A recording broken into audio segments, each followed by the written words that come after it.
कुटुंबातील व्यक्ती संघर्षातून मुख्यमंत्री बनते, ही भारतीय लोकशाहीची महानता आहे, असे प्रतिपादन राज्यपाल सी.पी. राधाकृष्णन. महापालिकेने यंदा ठाणे महापालिका क्षेत्रातील 06 मूर्तिकारांना निःशुल्क शाडूची माती तसेच 04 मूर्तिकारांना मूर्ती घडविण्यासाठी निःशुल्क जागा उपलब्ध करून दिली आणि ठाणे प्रादेशिक मनोरुग्णालयात व्यवसाय उपचार विभागात मनोरुग्णांना मुख्य प्रवाहात आणण्यासाठी विविध थेराप्युटिक ॲक्टिव्हिटीजच्या माध्यमातून उपचार या आणि इतर घडामोडी विस्तृतपणे पण काही क्षणातच आमच्या फेसबुक पेज तसंच यूट्यूब चॅनल आणि संकेतस्थळाला सबस्क्राईब करायला विसरू नका. ठाणे वार्ता पहा श्रीस्थानक वाहिनीवर.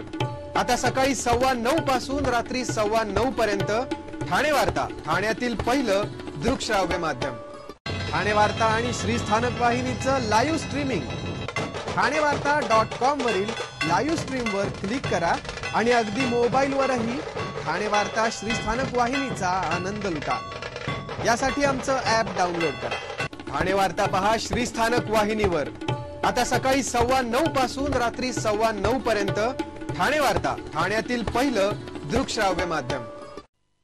आपण पाहत आहात श्रीस्थानक वाहिनी, ठाणे जिल्ह्याचं मुख्य व्यासपीठ. भारतीय लोकशाहीला जगात सर्वश्रेष्ठ लोकशाही मानले जाते. एका सर्वसामान्य कुटुंबातील व्यक्ती संघर्षातून मुख्यमंत्री बनते, ही भारतीय लोकशाहीची महानता आहे, असे प्रतिपादन राज्यपाल सी.पी. राधाकृष्णन यांनी केले. कोकण मराठी साहित्य परिषद, शारदा एज्युकेशन सोसायटी आणि ग्रंथाली प्रकाशन आयोजित निजी डॉक्टर प्रदीप ढवळ आणि डॉक्टर अरुंधती भालेराव, राजन बने व सान्वी ओक लिखित योद्धा कर्मयोगी एकनाथ संभाजी शिंदे चरित्र ग्रंथाचा प्रकाशन सोहळा राम गणेश गडकरी रंगायतन, ठाणे येथील नाट्यगृहात पार पडला. त्यावेळी ते बोलत होते. ग्रंथदिंडीच्या माध्यमातून योद्धा कर्मयोगी एकनाथ संभाजी शिंदे हा चरित्र ग्रंथ व्यासपीठावर आणण्यात आला आणि या चरित्र ग्रंथाचे प्रकाशन राज्यपाल सी.पी. राधाकृष्णन व उपस्थित मान्यवरांच्या हस्ते संपन्न झाला. राज्यपाल सी.पी. राधाकृष्णन म्हणाले की, मला छत्रपती शिवाजी महाराजांच्या भूमीत काम करण्याची संधी मिळाली आहे, हे मी माझे भाग्यच समजतो. मला याचा मनस्वी आनंद आहे. छत्रपती शिवाजी महाराज नसते तर आपली संस्कृती टिकली नसती. त्यांच्या महान कार्यामुळेच महाराष्ट्राचे नाव आज संपूर्ण देशात आदराने घेतले जाते. आधीच्या वक्त्यांनी केलेल्या भाषणातून आणि जमलेल्या जनसागराकडे पाहून माझी अशी खात्री झाली आहे की, एकनाथ शिंदे हे सर्वसामान्यांचे मुख्यमंत्री आहेत. ते म्हणाले, पुस्तके कधीही फुकट घेऊन वाचू नयेत.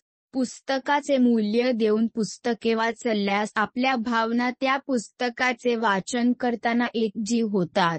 त्यातील मथितार्थ आपल्याला समजतो, असे माझे व्यक्तिगत मत आहे. राज्यपाल महोदयांनी भारतीय लोकशाहीचे महत्त्व पटवून देताना सांगितले की, आज केवळ भारत देशालाच नव्हे तर संपूर्ण जगाला आपल्या कामाने मंत्रमुग्ध करणारे आपले पंतप्रधान नरेंद्र मोदी यांची ओळख साधा चहावाला म्हणून करण्यात आली, तर मुख्यमंत्री एकनाथ शिंदे यांची रिक्षावाला म्हणून. मात्र एका साध्या चहावाल्यास देशाचे पंतप्रधान पद तर एका रिक्षावाल्यास मुख्यमंत्री पद हे केवळ भारतीय लोकशाहीच्या महानतेमुळेच शक्य झाले आहे.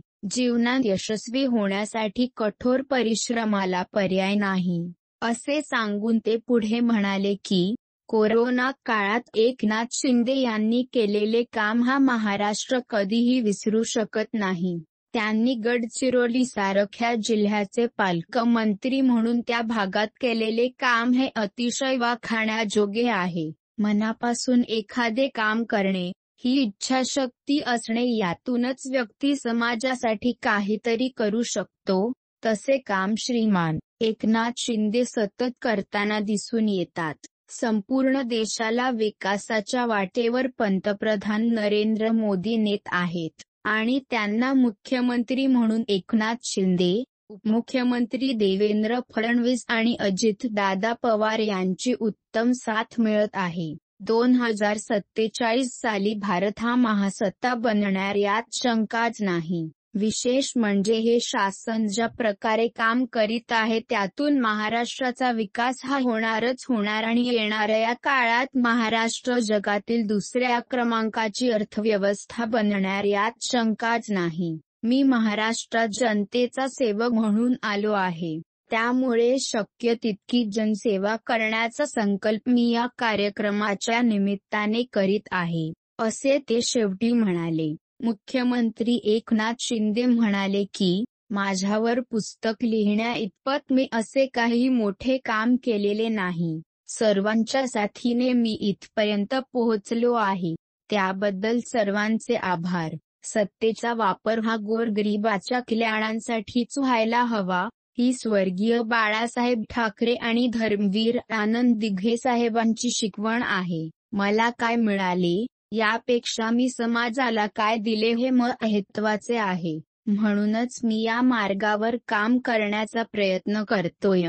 मी कालही कार्यकर्ता होतो, आजही कार्यकर्ता आहे आणि उद्याही मी कार्यकर्ताच राहणार आहे. मी असे मानतो की CM म्हणजे कॉमन मॅन म्हणजे सर्वसामान्य माणूस, ही बाळासाहेबांची शिकवण. मी त्याच शिकवणीच्या आधारे काम करण्याचा प्रामाणिक प्रयत्न करतोय.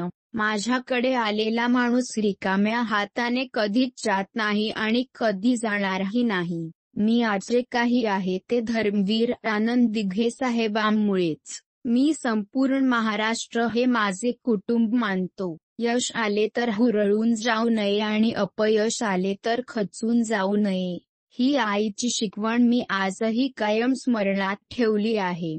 हे शासन 24/7 लोक कल्याणासाठी काम करीत आहे. हे शासन विकास आणि कल्याण याची सांगड घालून लोकांसाठी चांगल्या योजना राबवित आहे. यापुढेही हे शासन लोक कल्याणाचा विचार करूनच निर्णय घेणार. राजकीय हिताचे कधीही निर्णय घेतले जाणार नाहीत. निर्णय हे सर्वसामान्यांच्या हिताचेच घेतले जातील. उपमुख्यमंत्री देवेंद्र फडणवीस मुख्यमंत्री श्रीमान एकनाथ शिंदे यांच्या बाबतीत मनोगत व्यक्त करताना म्हणाले की, एकनाथ शिंदे यांच्या जडणघडणीत त्यांचे आई-वडील, पत्नी आणि धर्मवीर आनंद दिघे यांचे अमूल्य योगदान आहे. छत्रपती शिवरायांनी देव, देश आणि धर्मासाठी लढणे हा मंत्र जपला होता आणि आधुनिक युगात हा मंत्र जपताना मुख्यमंत्री एकनाथ शिंदे त्याच्या कृतीतून दिसतात. त्यांची संयमी वृत्ती, लोकांचे ऐकून घेण्याची प्रवृत्ती, कठोर मेहनतीची तयारी, विविध पदांना न्याय देण्याची वृत्ती हे त्यांचे गुण विशेष अनुकरणीय आहेत. जनतेत राहून जनतेसाठी काम करणे, हा ध्यास घेतलेला लोकनेता एकनाथ शिंदेंकडे पाहिले की दिसून येतो. संघर्षाला शांतपणे तोंड देण्याची वृत्ती, मित्रांप्रती कर्तव्य हेही त्यांचे गुण विशेष आहेत. अशा व्यक्तीचा चरित्र ग्रंथ प्रकाशित होणे, हे निश्चितच सर्वांसाठी प्रेरणादायी मार्गदर्शक असते. अशा व्यक्तींचे चरित्र वाचल्यावर ते सर्वसामान्यांना नेहमीच प्रेरणा देतात आणि त्यातून सर्वसामान्य नागरिक घडतातही. उपमुख्यमंत्री अजितदादा पवार म्हणाले की, स्वर्गीय यशवंतराव चव्हाण यांनी सुसंस्कृत राजकारणाची शिकवण अवघ्या महाराष्ट्राला दिली. त्यांच्या शिकवणीचे अनुकरण करणारे मुख्यमंत्री एकनाथ शिंदे आहेत. लोकांच्या सदैव घराड्यात राहणारा मुख्यमंत्री, शेतीची आवड असणारा मुख्यमंत्री, गावाकडे रमणारा मुख्यमंत्री ही सर्व विशेषणे मुख्यमंत्री एकनाथ शिंदे यांना लागू होतात. त्यांच्या सर्व यशात त्याच्या सर्व कुटुंबियांचेही मोठे योगदान आहे.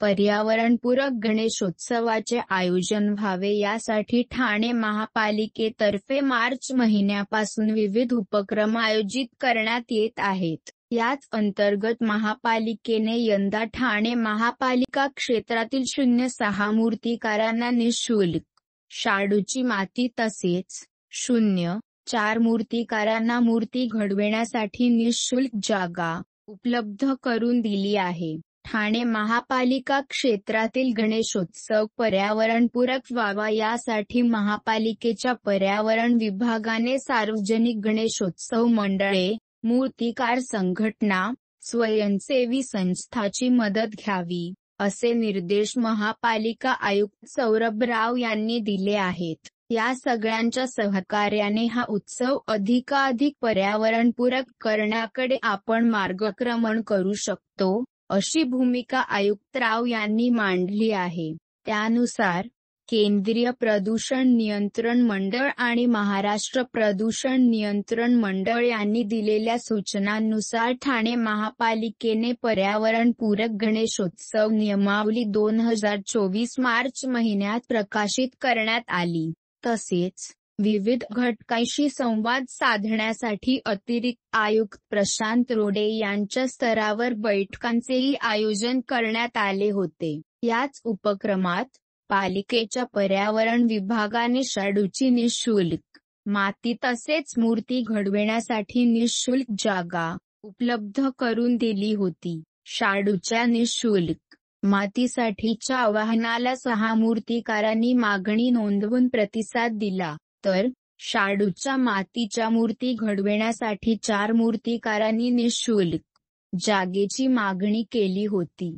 त्यानुसार महापालिकेने वर्तकनगर प्रभाग समिती क्षेत्रात 03 आणि माजिवडा मानपाडा प्रभाग समिती क्षेत्रात 01 जागा दिली. इतर प्रभाग समिती क्षेत्रातून तशी मागणी झाली नाही, अशी माहिती मुख्य पर्यावरण अधिकारी मनीषा प्रधान यांनी दिली. दरम्यान पर्यावरणपूरक गणेशोत्सवाच्या आयोजनाबाबत जनजागृती करण्यासाठी ठाणे महापालिकेने प्रथमच मूर्तिकार संघासोबत विष्णुनगरमधील महापालिकेच्या शाळा क्र.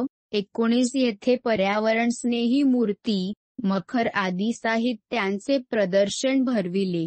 तेथे पुठ्ठा, कागद, कोकोपीट, शाडू, लाल माती यांच्यापासून तयार करण्यात आलेल्या मूर्ती, कागदाचे मखर इत्यादी साहित्य ठेवण्यात आले होते. या प्रदर्शनासोबतच नागरिकांसाठी शाडू मातीपासून गणपती तयार करण्याची कार्यशाळा पर्यावरण दक्षता मंडळ यांच्या समन्वयाने करण्यात आली. ठाणेकरांनी त्यास चांगला प्रतिसाद दिला. या प्रदर्शन साहित्याविषयीची अधिक माहिती आणि संपर्क ठाणे महापालिकेच्या संकेतस्थळावर उपलब्ध असल्याचे मनीषा प्रधान यांनी सांगितले. त्याचबरोबर पर्यावरणपूरक उत्सवाच्या आयोजनात लहान मुलांचा सहभाग वाढविण्यासाठी शाडू मातीपासून मूर्ती तयार करण्याच्या कार्यशाळांचे शाळांमध्येही आयोजन केले. पहिल्या टप्प्यात परबवाडी, कळवा, किसननगर, बाळकूम, दिवा, वर्तकनगर, शीळ, मानपाडा, येऊळ आणि टेंभीपाडा येथील महापालिका शाळांमधील विद्यार्थ्यांनी या कार्यशाळांमध्ये सहभाग घेतला.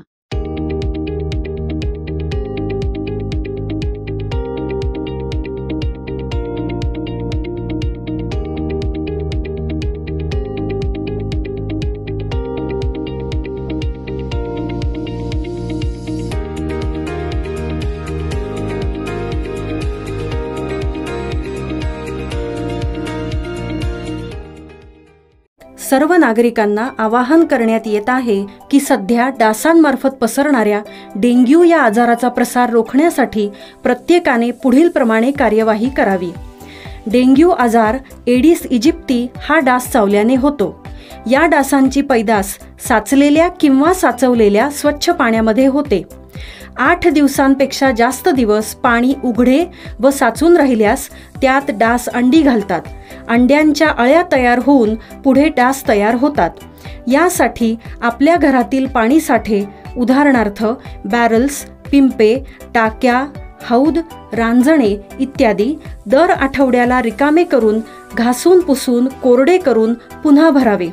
1 दिवस कोरडा दिवस म्हणून पाळावा. पाणी साठ्यांना घट्ट झाकणे बसवावीत किंवा जुनी साडी, चादर, धोतर यांनी बांधून झाकून ठेवावीत. म्हणजे डास त्यात जाऊन अंडी घालणार नाहीत.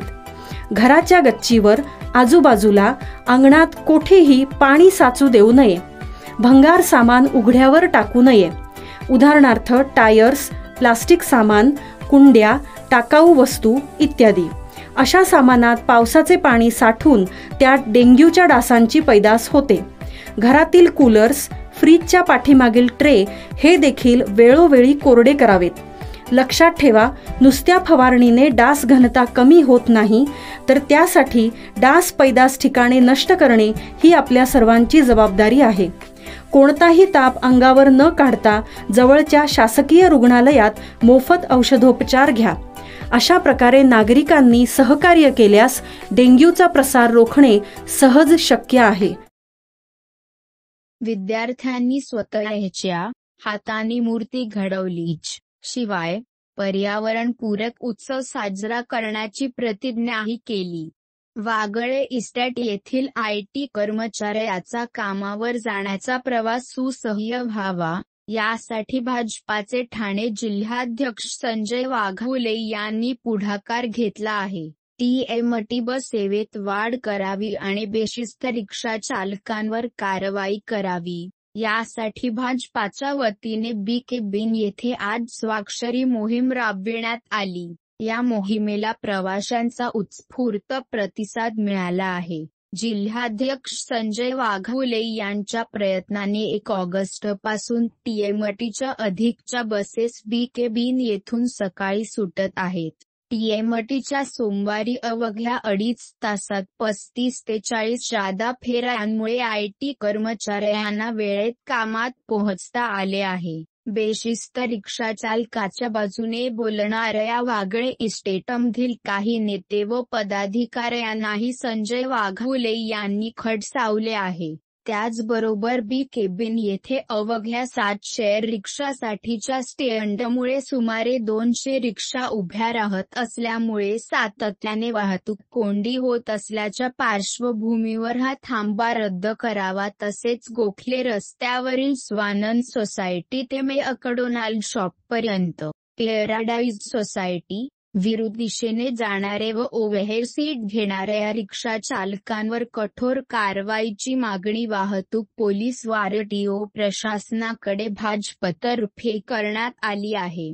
तलावांचे शहर ठाणे हे समृद्ध सांस्कृतिक वारसा, सुंदर तलाव आणि जलद शहरी विकासासाठी ओळखले जात असले तरी मुंबई महानगर इमारत प्रदेशातील हे गतिमान शहर गेल्या काही वर्षात लक्षणीयरित्या वाढले आहे आणि आता हे शहर सर्वाधिक लोकसंख्या असलेल्या शहरांपैकी एक शहर आहे. इतर अनेक शहरी भागांप्रमाणेच ठाणे शहराला वेगवान शहरीकरणाशी संबंधित आव्हाने आहेत, जसे की वाहतूक कोंडी, वायू प्रदूषण आणि सार्वजनिक सेवांवरील ताण.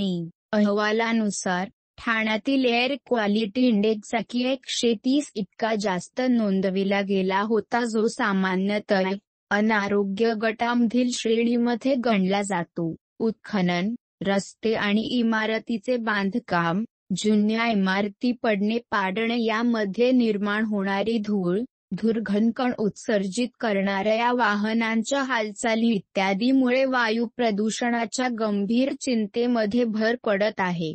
येथील झोपडपट्टी भागातील 50,000हून अधिक रहिवासी समुदायांना वारंवार वायू प्रदूषणाच्या आव्हानांना तोंड द्यावे लागते. ही खराब हवेची पातळी त्याच्या पर्यावरणीय धोक्यांची असुरक्षितता वाढवते. ठाणे स्थानकावरून दररोज अंदाजे 6 लाख प्रवासी ये-जा करतात आणि उच्च प्रवासी घनता आणि संबंधित क्रियाकलापांमुळे आजूबाजूच्या परिसराला वायू प्रदूषणाशी संबंधित महत्त्वपूर्ण आव्हानांना सामोरे जावे लागते. 500 ते 600 सरकारी बस वाहतूक आणि 100 खाजगी बस वाहतूक या व्यतिरिक्त परिसरात 1000हून अधिक ऑटो रिक्षा आणि 300हून अधिक टॅक्सी प्रदूषणाच्या पातळीत योगदान देतात. ब्रेथलेस हा शब्द आता ठाणेकरांच्या जीवनाचे वर्णन करण्यासाठी वापरावा लागत आहे, जो शहरातील वाढत्या वायू प्रदूषणावर लक्ष देण्याची तातडीची गरज अधोरेखित करतो. 90% पेक्षा जास्त लोकसंख्या ज्या भागात वायू प्रदूषण पातळी उंचावत आहे अशा भागात राहत आहे. ठाणेकर हे अदृश्य विषारी प्रदूषक श्वास घेत आहे जे त्याच्या फुफ्फुसांना आणि दीर्घायुष्यासाठी गंभीर धोका निर्माण करू शकतात. या महत्त्वपूर्ण समस्येचा सामना करण्यासाठी IIT मद्रास तर्फे त्याच्या व्यावसायिक सामाजिक जबाबदारी CSR प्रकल्पांतर्गत शहरव्यापी हवेच्या गुणवत्तेचे व्यवस्थापन करण्यासाठी त्यांचे उत्पादन सायक्लोफाइन हे सभोवतालची हवा शुद्धीकरण यंत्र सायक्लोफिन डॅश अँबियंट एअर प्युरिफायर तयार केले आहे. हा प्रकल्प निजी SM शिवा नागेंद्र यांनी विकसित केला आहे ज्यात हवेची गुणवत्ता निरीक्षण आणि वायू प्रदूषण नियंत्रण एकाच युनिटमध्ये एकत्रित केले आहे. हा प्रकल्प समुदाय आणि सामाजिक विकासाच्या उद्देशाने NIIFIFL द्वारे प्रायोजित आहे आणि ऐन वितरणद्वारे कार्यान्वित केला जातो. प्रतिष्ठित IIT मद्रास तर्फे आणि डॉ. VN ब्रिम्स या ठाण्यातील प्रख्यात व्यवस्थापन संस्थेच्या सहकार्याने ज्ञानोदीप विद्या संकुलात ठाणे कॉलेज परिसरात हा प्रकल्प उभारला आहे. मंगळवार 6 ऑगस्ट 2024 रोजी या प्रकल्पाचे उद्घाटन करण्यात आले. वागळे इस्टेट येथील IT कर्मचाऱ्याचा कामावर जाण्याचा प्रवास सुसह्य व्हावा यासाठी भाजपाचे ठाणे जिल्हाध्यक्ष संजय वाघुले यांनी पुढाकार घेतला आहे. TMT बस सेवेत वाढ करावी आणि बेशिस्त रिक्षा चालकांवर कारवाई करावी यासाठी भाजपाच्या वतीने BK-बिन येथे आज स्वाक्षरी मोहीम राबविण्यात आली. या मोहिमेला प्रवाशांचा उत्स्फूर्त प्रतिसाद मिळाला आहे. जिल्हाध्यक्ष संजय वाघुले यांच्या प्रयत्नाने 1 ऑगस्टपासून TMTच्या अधिकच्या बसेस BK-बिन येथून सकाळी सुटत आहेत. TMTच्या सोमवारी अवघ्या 2.5 तासात 35 ते 40 जादा फेऱ्यांमुळे IT कर्मचाऱ्यांना वेळेत कामात पोहोचता आले आहे. बेशिस्त रिक्षा चालकाच्या बाजूने बोलणाऱ्या वागळे इस्टेटमधील काही नेते व पदाधिकाऱ्यांनाही संजय वाघुले यांनी खडसावले आहे. त्याचबरोबर BK-बिन येथे अवघ्या 700 रिक्षासाठीच्या स्टँडमुळे सुमारे 200 रिक्षा उभ्या राहत असल्यामुळे सातत्याने वाहतूक कोंडी होत असल्याच्या पार्श्वभूमीवर हा थांबा रद्द करावा तसेच गोखले रस्त्यावरील स्वानंद सोसायटी ते मॅकडोनाल्ड शॉपपर्यंत पॅराडाईज सोसायटी विरुद्ध दिशेने जाणारे व ओव्हरहेड सीट घेणाऱ्या रिक्षा चालकांवर कठोर कारवाईची मागणी वाहतूक पोलीस व RTO प्रशासनाकडे भाजपतर्फे करण्यात आली आहे. ठाणे प्रादेशिक मनोरुग्णालय व्यवसाय उपचार विभागात मनोरुग्णांना मुख्य प्रवाहात आणण्यासाठी विविध थेराप्युटिक ॲक्टिव्हिटीजच्या माध्यमातून उपचार दिले जात आहेत. व्यवसाय उपचार पद्धतीमुळे मनोरुग्णांना एकाग्रता, आत्मविश्वास, शारीरिक बौद्धिक क्षमता वाढवण्यासाठी मदत मिळत असताना, सणासुदीच्या दिवसात विविध वस्तू तयार करण्याचे प्रशिक्षण दिले जात आहे. रक्षाबंधनानिमित्त स्त्री रुग्णांनी विविध प्रकारच्या 1200 रेखीव राख्या बनवल्या असून या राख्या रुग्णालयात साजऱ्या होणाऱ्या रक्षाबंधन कार्यक्रमात आणि काही विक्रीसाठी ठेवल्या जाणार आहेत. मनोरुग्णालयाचे नाव काढले की पटकन तेथील वातावरण डोळ्यासमोर येतं. मेंदूचा ताबा सुटलेल्या अनेक व्यक्तींवर या ठिकाणी उपचार केले जातात. मात्र उपचाराबरोबर रुग्णाचे बारकावे शोधले जातात. त्यांच्या आवडी-निवडी काय आहेत? रुग्णालयातून बरे होऊन बाहेर पडल्यावर ते समाजात स्वतःच्या पायावर उभे राहतील की नाही याचा पूर्ण विचार केला जातो. त्यामुळे छोट्या-छोट्या वस्तू बनवण्याचे प्रशिक्षण त्यांना दिले जात आहे. रुग्णालयाचे वैद्यकीय अधीक्षक डॉक्टर नेताजी मुळीक यांच्या मार्गदर्शनाखाली व्यवसाय उपचार विभाग मार्फत आता राखी बनवायला शिकवले असल्याची माहिती व्यवसाय उपचार तज्ज्ञ डॉक्टर हेमांगिनी देशपांडे यांनी दिली. रक्षाबंधन आता काही दिवसांवर आले असले तरी जुलै महिन्यापासून मनोरुग्णालयात राखी कशी तयार करायची याची माहिती रुग्णांना देण्यात आली. यासाठी रुग्णालयातील 50 ते 60 महिला रुग्णांना राखीचे प्रशिक्षण दिले जात आहे. राखीसाठी लागणारे कच्च्या वस्तू बाहेरून आणून त्यापासून या रेखीव राख्या तयार केल्या आहेत. यासाठी व्यवसाय उपचार तज्ज्ञ डॉक्टर आश्लेषा कोळी, डॉक्टर प्राजक्ता मोरे, डॉक्टर जान्हवी केरजरकर इत्यादींनी परिश्रम घेतले. सणासुदीच्या काळात रुग्णालयात उपचार घेत असताना रुग्णांना आपल्या घरची आठवण येऊ नये व त्यांनी इतरांसारखेच सण आनंदाने साजरे करावे हा त्यामागचा हेतू असतो. रक्षाबंधनाच्या दिवशी रुग्णालयात पुरुष मनोरुग्णांना या रुग्ण सख्यांनी बनवलेल्या राख्या बांधून सण साजरा केला करणार आहेत. याबरोबर बनवलेल्या काही राख्या विक्रीसाठी ठेवल्या जाणार आहेत. आपण पाहत आहात श्री स्थानक वाहिनी, ठाणे जिल्ह्याचं मुख्य व्यासपीठ. ठाणे वार्ता पहा श्री स्थानक वाहिनीवर. आता सकाळी 9:15 पासून रात्री 9:15 पर्यंत ठाणे वार्ता, ठाण्यातील पहिलं दृकश्राव्य माध्यम. ठाणे वार्ता आणि श्री स्थानक वाहिनीचं लाईव्ह स्ट्रीमिंग ठाणेवार्ता.com वरील लाईव्ह स्ट्रीमवर क्लिक करा आणि अगदी मोबाईलवरही ठाणे वार्ता श्री स्थानक वाहिनीचा आनंद लुटा. यासाठी आमचं ॲप डाउनलोड करा. ठाणे वार्ता पहा श्री स्थानक वाहिनीवर. आता सकाळी 9:15 पासून रात्री 9:15 पर्यंत ठाणे वार्ता, ठाण्यातील पहिलं दृकश्राव्य माध्यम. आपण पाहत आहात श्री स्थानक वाहिनी, ठाणे जिल्ह्याचं मुख्य व्यासपीठ. आपण आपले कार्यक्रम अथवा बातम्या आम्हाला ठाणेवार्ता@gmail.com या आमच्या ईमेलवर कळवू शकता. ठळक घडामोडी शेवटी पुन्हा एकदा. एका सर्वसामान्य कुटुंबातील व्यक्ती संघर्षातून मुख्यमंत्री बनते, ही भारतीय लोकशाहीची महानता आहे, असे प्रतिपादन राज्यपाल सी.पी. राधाकृष्णन. महापालिकेने यंदा ठाणे महापालिका क्षेत्रातील 0.6 मूर्तिकारांना निःशुल्क शाडूची माती तसेच 0.4 मूर्तिकारांना मूर्ती घडविण्यासाठी निःशुल्क जागा उपलब्ध करून दिली आणि ठाणे प्रादेशिक मनोरुग्णालय व्यवसाय उपचार विभागात मनोरुग्णांना मुख्य प्रवाहात आणण्यासाठी विविध थेराप्युटिक ॲक्टिव्हिटीजच्या माध्यमातून उपचार. या होत्या ठाणे वार्ता. आपली एखादी बातमी बघायची राहून गेल्यास आपण आमच्या ठाणेवार्ता.in या संकेतस्थळाला किंवा फेसबुक पेज तसंच यूट्यूबचे चॅनेलला अवश्य भेट द्या. तर मग पुन्हा भेटू पुढील बातमीपत्रात फक्त श्री स्थानक वाहिनीवर. धन्यवाद.